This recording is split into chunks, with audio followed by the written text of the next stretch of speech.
ॐ अज्ञानतिमिरन्दस्य ज्ञानञ्जनं शलाकया चक्षुरुन्मीलितं येन तस्मै श्रीगुरवे नमः। गुरवे गौरचन्द्राय राधिकायै तदालये कृष्णाय कृष्णभक्ताय तद्भक्ताय नमो नमः। नारायणं गुरुं वन्दे शरण्यं भक्तबान्धवं गौरमनुविष्टं पूर्णां राधदास्यं प्रदायकम् निरूपानुगाचार्यवर्यं रूपमञ्जरिप्रेष्ठकं पतितपावनकरुण्यं युगाचार्य नारायणम्। वञ्चकल्पतरुभ्यश्च कृपासिन्धुभ्य एव च पतितानां पावनेभ्यो वैष्णवेभ्यो नमो नमः। नमो महावदन्याय कृष्णप्रेमप्रदायते कृष्णाय कृष्णचैतन्य नाम्ने गौरत्विषे नमः। श्यामसुन्दर श्रीकन्धशेखर स्मिरहासर मुरली मनोहर राधिकर सिकमं कृपानिधे स्वप्रिया चरण किङ्करीं कुरु। तप्त कांचन गौरांगी राधे वृंदावनेश्वरी वृषभानुसुते देवी प्रणमामि हरिप्रिये। वृंदाई तुलसी देव्याय प्रियाय केशवास च कृष्ण भक्ति प्रदे देवी सत्यवत्याय नमो नमः। श्री कृष्ण चैतन्य प्रभु नित्यानंद श्री अद्वैत गदाधर श्रीवासदि गौर भक्त वृंद। हरे Krishna Krishna Krishna Hare Hare Hare Ram Ram Ram Hare Hare. So first of all, I begin offering my most humble obeisances to the dust of the lotus feet of Paramaradhatama Sri Guru Pada Padma Nita Lila Pravishta Om Vishnu Pada Paramahamsa Paribrajacharya Ashtotara Satasi Srimad Bhakti Vedanta Narayana Goswami Maharaj Shila Gurudeva, and to my most worshipable Shiksha and Sannyasa Guru Nita Lila Pravishta Om Vishnu Pada Paramahamsa Paribrajacharya Ashtotara Satasi Srimad Bhakti Vijnana Bharati Goswami Maharaj, and to all Shri Rupanova Gauriya Guru Varga, all Tridandi Sannyasis, Brahmacharis, Vaishnavas, Vaishnavis, and to all the assembled devotees here today, my most respectful obeisances. So by the Father's mercy of Srila Gurudeva and all Mahabhagavata Acharyas, we are able to assemble here one more time. Today we are going to read the verse 45. Nadya pulinam avisha gopivir himavalukam jushtam tatataralanandi kumadhamoda vayuna. Bhagavan Shri Krishna arrived with the gopis at the sacred bank of the Yamuna, where the sand was shiny like camphor and was cool from the waves of the river. The whole area was bathed in the light of the full moon and was fragrant with the scent of night-blooming lotuses. There, on the blissful river bank, Bhagavan initiated his amorous play with the cowherd maidens, were his internal potency. So in this verse, Shukadeva Goswami is describing how Krishna brought the gopis to the bank of the Yamuna to enjoy amorous pastimes. The sand on the bank of Yamuna is as white as camphor. So Krishna came to the bank of Yamuna, who was spreading bliss with her gently flowing waves. The whole atmosphere was permeated by a very soft breeze with the fragrance coming from the night lotuses. Actually, the lotus only blossomed in the sunlight, but at that moment, the lotus flowers were blossoming at night by the influence of Krishna's Rasa Lila. In this way, Krishna is engaging himself in so many different amorous pastimes with the gopis. Now the commentary of Srila Vishwanath Chakravarti Thakur's Sarartha Darshini. The bank of the Yamuna is the natural place for Rasa Lila. And the breeze that was blowing very gentle was bringing the cool air from the waves of the water. And the breeze was also bringing the fragrance of the lotus flowers. Therefore, the whole atmosphere is very delightful. Therefore, Krishna began to sport here with the gopis. And then he took pleasure out of these amorous pastimes with them. Verse 46. Bahu prasara parirambha karalakoru nivistanala bhananarmanaka grapate shvelya vakloka hashitair braja sundarinam utam payam ratipating ramayam chakara. Bhagavan Shri Krishna threw his arms around the Braja Sundaris and embraced them, pressed their palms, touched their braids, thighs, waists, and breasts, joked with them, playfully scratched them with his fingernails, delightfully glanced at them, and laughed with them. In this way, he aroused their transcendental lust, the supremely glorious erotic prema, and gave them pleasure by sporting with them. Before the Rasa Lila began, the gopis, they were feeling naturally some type of contrary mood towards Krishna. But when Krishna put his arm around the body of the Braja gopis, he made their original rati manifest as Mahabhava, the topmost level of prema. So Krishna made the Cupid to manifest inside of the gopis. In this way, he revealed his very deep attachment for them. And also, he manifested his amorous dealings with them. So Krishna gave a very tight embrace to the gopis. And he had very flattering conversations with them. And the beauty of the Braja gopis was just perfect for Krishna's amorous pastimes. A beautiful form is the abode of good qualities. So Krishna was enjoying with so many gopis at once, but none of them were aware of this. It was possible because Krishna has put one spell over them. So none of them noticed the other gopis also present there. Every gopi thought they were only alone with Krishna. So this is the end of the purport of Srila Jiva Goswami Pad, Vaishnava Toshani. And now we're going to read the purport of Srila Vishwanath Chakravarti Thakur Sarartha Darshini. So Shri Krishna, he embraced the gopis to his chest in such a way that they were looking like a swastika. See, he was holding one gopi by the hands, he was touching the hair of another one, and he was joking with the other. He was touching the waist of one gopi, he was scratching with his nails another one, and he was sending very smiling glances towards another one at the same time. So with these activities, Krishna was stimulating the erotic prema, means ratipati, in the Braja gopis.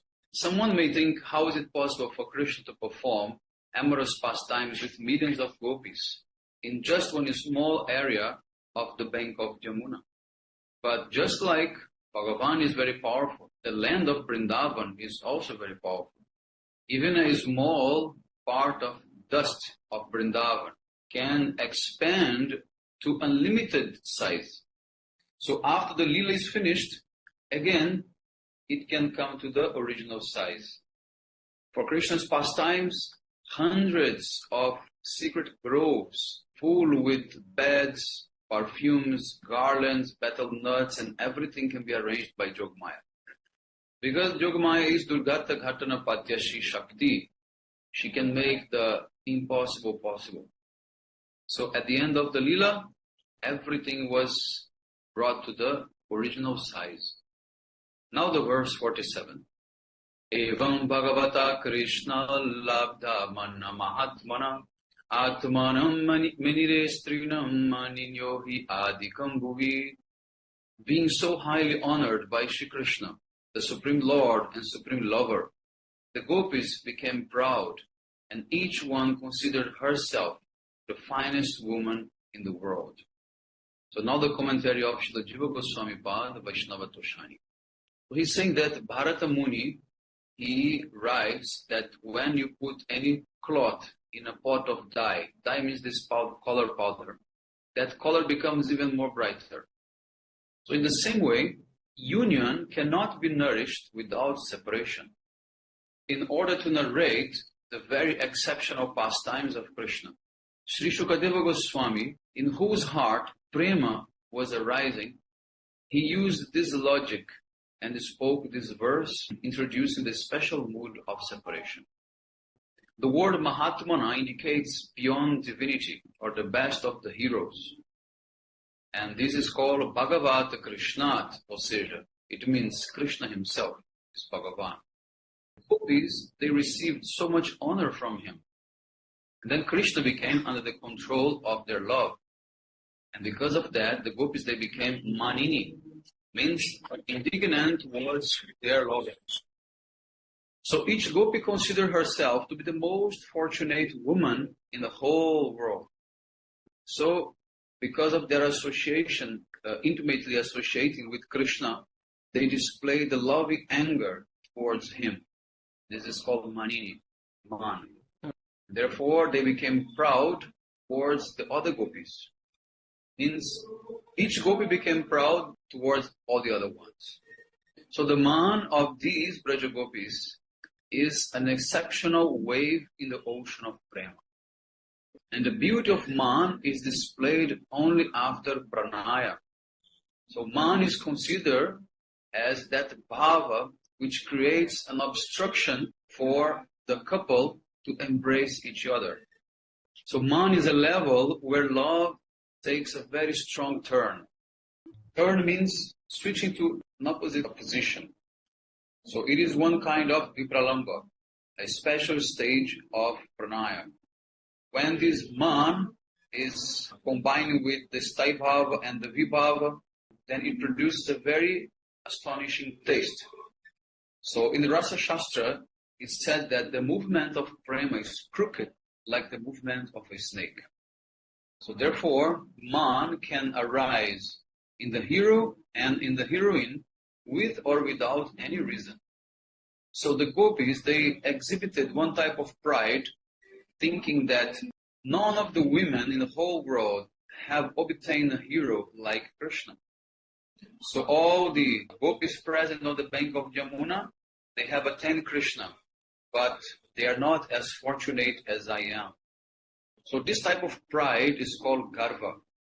And the symptoms of garva are disobeying others due to possessing good fortune, beauty, youth, also virtues, topmost association, and fulfillment of one's desires. So here, the definition of pride is to disobey others due to having all these qualities. When someone have all these qualities, good fortune, beauty, youth, intelligence, can fulfill many desires, he may not listen to anyone. So therefore, the person becomes proud. So this garva, this pride, is one type of sanchari bhava, or transitory emotion.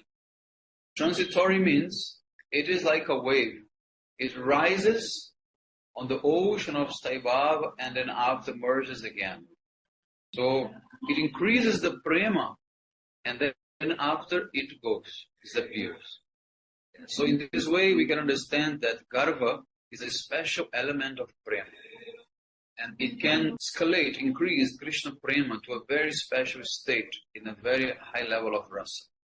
So now the commentary of Srila Vishwanatha Chakravarti Thakur, Sarartha Darshini. So according to Bharata Muni, the color of a cloth becomes brighter when you put again inside a colorful water.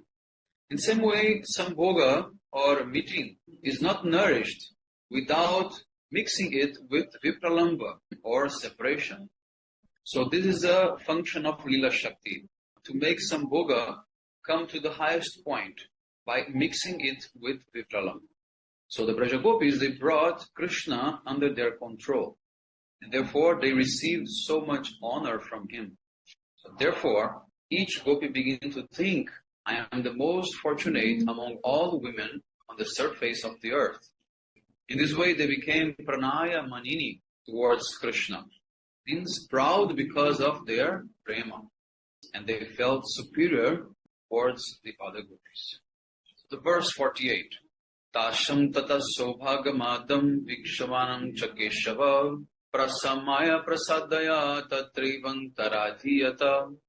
Sri Keshav observed that these Brajramanis were overly proud due to their good fortune and were now exhibiting man also in order to quell their pride and satisfy them by dispelling their indignation. He suddenly disappeared from their assembly. So the commentary of Srila Jiva Goswami Pada Vaishnava Toshani. So this verse is describing how the gopis became very, very proud due to the intoxication of their good fortune, Saubhagya Mada. There is one dictionary called Vishwakosha that defines the word Mada as three different other words. Mada can be semen, can be kasturi, musk, or garva, pride. These four things, Mada, semen, kasturi, and garva, they are transformations of the heart due to some special delight or pleasure, but in a material level. But the garva of the gopis, it is not a transformation of the material heart. And Krishna, he noticed the special garva and man of the gopis. And he understood that he could not rectify their pride. There was no way to remove that. Even hundreds of entities would not be able to dispel their man as well. So after analyzing the man of the Braja Gopis, Krishna, he understood that the only way to overcome it was to disappear from their presence. This way, Krishna, he instantly disappeared without anyone noticing which way he went. There was no way, no question of tasting Rasa with them, with the gopis, without breaking their pride. At the same time, also without pleasing Radha. So here, Jiva Goswami Pada is giving one more reason why Krishna left Rasa Lila. Not only to break the man and the pride of the gopis, but also to please Radha. So according to Srimad Bhagavatam 10:30-28, Krishna, he disappeared with Radha, although no one could see it. So Jogmaya accomplished all of this to fulfill Krishna's desire. Sometimes the hero, he has to manifest this mood of negligence to remove the man that arises by envy. So according to Rasa Shastra, the anger with the cause means the man with cause, or Sahetu man, can be removed by different things. Gentle words, dissension, action, donation, courtesy, neglect, and different things. But the causeless prananya man goes away on its own, or after some type of small retaliation. It's a type of strong reaction. Someone may say that the man of the Braja Gopis was causeless. So why Krishna neglected them and disappeared? The answer is that he left in order to pacify their man. This is type of small retaliation. Otherwise, the anger and the pride will become more strong and will grow even more. Although anger and pride help prema to ripen, it means they help prema to go to highest limits. But everything has a limit. So therefore, when Krishna felt that there is a limit now, then he left. So Shri Krishna, he disappeared to accomplish two different purposes simultaneously. It means after removing the pride of the gopis, he would be able to relish Rasa Lila to its full extent. And by that, he made them taste Vipralamba Rasa, which is very nourishing for prema and for the meeting. He himself told in Srimad Bhagavatam 10:32-20, Naham tu sakyo bhajato pijantum, bhajamyamisham anuvritti vritaye, yatha dano lagda dhane vinashte, tat chintayanayam nibritto na veda. O gopis, I reciprocate with my loving devotees, but not immediately. And I do this to strengthen their attraction for me. Just like a poor man, if he suddenly receives great wealth and then loses it, his heart becomes so absorbed in the loss of the wealth that he forgets everything else, even eating and drinking. So in the same way, after I met with my devotees, I purposefully hide myself so that they would think nothing else about me only. So it means that Krishna wanted the gopis to be fully absorbed in him. Also to make them understand what they have lost, what is the real value of Krishna. But actually, the only reason for Krishna disappearing from Rasa Lila was to enjoy with Radhika. Therefore, the word Keshava was used in this verse. Keshava means extremely effulgent. As soon as Krishna left, the Rasa, that whole beauty and splendor of his presence was lost. We can also use one example. We can understand the importance of the sun when we are at night. Now the commentary of Srila Vishwanath Chakravarti Thakur, Sarartha Darshini. Krishna, he treated all Brajagopis equally, honoring and embracing them. So when Srimati Radhika, who is a chief gopi, she saw this, she became furious out of envy, and her eyes became red. Because the lower hanker gopis, they were feeling proud by being with Krishna. And actually it made Radha very angry. So in order to remove the pride of the gopis and to please Srimati Radhika, pacifying her anger, then Krishna left Rasa Leela. Now the word Keshava was used in this verse to name Krishna. Ka means Brahma, Isha means Shiva, and Vayate means offer prayers. Means Brahma and Shiva, they offer prayers to Krishna, who is Keshava. So Keshava also means one who pleases Srimati Radhika by dressing her hair. So this way he disappeared with Srimati Radhika, taking her away by force. As soon as Krishna saw that she was angry, Krishna said, okay, I can give up everyone and just be with you. So let's go away from here. Then he takes her away by force. And he did everything in front of all gopis, but no one saw that he was going along with Radha by the power of Jogmaya. So this is the end of the purport of Srila Vishwanath Chakravarti Thakur and all the others about the chapter 29. So we will begin next the chapter 30. Panchakalpatarvyasya kripa sindhubheva cha patitanam pavatebhyo vaishnava